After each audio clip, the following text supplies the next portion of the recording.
ರಾಜ್ಯದಲ್ಲಿ ಬಸ್ ಅಗ್ನಿ ದುರಂತಗಳಿಗೆ ಒಳಗಾಗುತ್ತಿರುವ ಪ್ರಕರಣಗಳು ಬೆಳಕಿಗೆ ಬರುತ್ತಿರುವ ಹಿನ್ನೆಲೆಯಲ್ಲಿ ಈ ಅಪಾಯ ತಡೆಗೆ ರಾಜ್ಯ ಸಾರಿಗೆ ಇಲಾಖೆ ಮುಂದಾಗಿದೆ.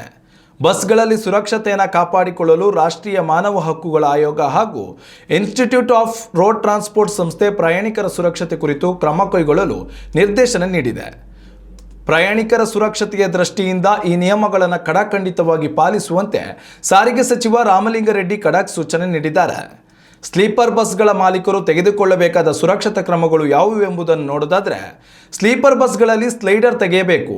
ತಿಂಗಳೊಳಗಾಗಿ ಫೈರ್ ಡಿಟೆಕ್ಷನ್ ಅಳವಡಿಕೆ ಮಾಡಿರಲೇಬೇಕು. 10 kg ತೂಕದ ಅಗ್ನಿಶಾಮಕ ಸಾಧನ ಅಳವಡಿಕೆ ಮಾಡಿರಲೇಬೇಕು. ಚಾಲಕರ ಹಿಂಬದಿ ಡೋರ್ ತೆಗೆಯಬೇಕು. ಅನುಮೋದಿತ ಟೆಸ್ಟಿಂಗ್ ಏಜೆನ್ಸಿಯಿಂದ ಪ್ರಮಾಣ ಪತ್ರ ಪಡೆಯುವುದು ಕಡ್ಡಾಯವಾಗಿರುತ್ತದೆ. ಪ್ರಯಾಣಿಕರ ಸೇಫ್ಟಿ ಮಾನದಂಡ ಇದ್ದರೆ ಮಾತ್ರ FC ಮಾಡಿಸಬೇಕು. ಬಸ್ ಕವಚ ನಿರ್ಮಾಣ ಸಂಸ್ಥೆ ಸಿಂಧುತ್ವ ಪರಿಶೀಲಿಸಿದ ನಂತರವೇ ನೋಂದಣಿ ಮಾಡಬೇಕು ಎಂದು ಸೂಚನೆ ನೀಡಲಾಗಿದೆ.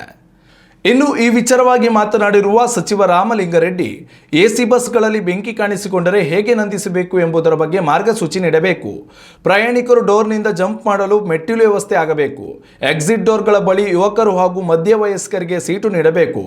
ಬೆಂಕಿ ಕಾಣಿಸಿಕೊಂಡ ಕೂಡಲೇ ಪ್ರಯಾಣಿಕರನ್ನು ಎಚ್ಚರಿಸುವ ಸಲುವಾಗಿ ಡ್ರೈವರ್ಗೆ ಅಲಾರಾಂ ನೀಡಬೇಕು.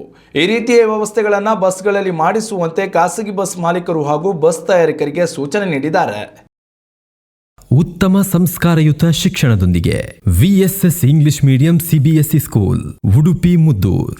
ನರ್ಸರಿಯಿಂದ 10ನೇ ತರಗತಿವರೆಗೆ ಶಿಕ್ಷಣದ ಜೊತೆಗೆ 5ರಿಂದ 10ನೇ ತರಗತಿವರೆಗಿನ ವಿದ್ಯಾರ್ಥಿನಿಯರಿಗೆ ಉತ್ತಮ ಹಾಸ್ಟೆಲ್ ಸೌಲಭ್ಯವೂ ಇದೆ. ನಿಮ್ಮ ಮಕ್ಕಳ ಪ್ರವೇಶಾತಿಗಾಗಿ ಈ ಸಂಖ್ಯೆಗೆ ಕರೆ ಮಾಡಿ.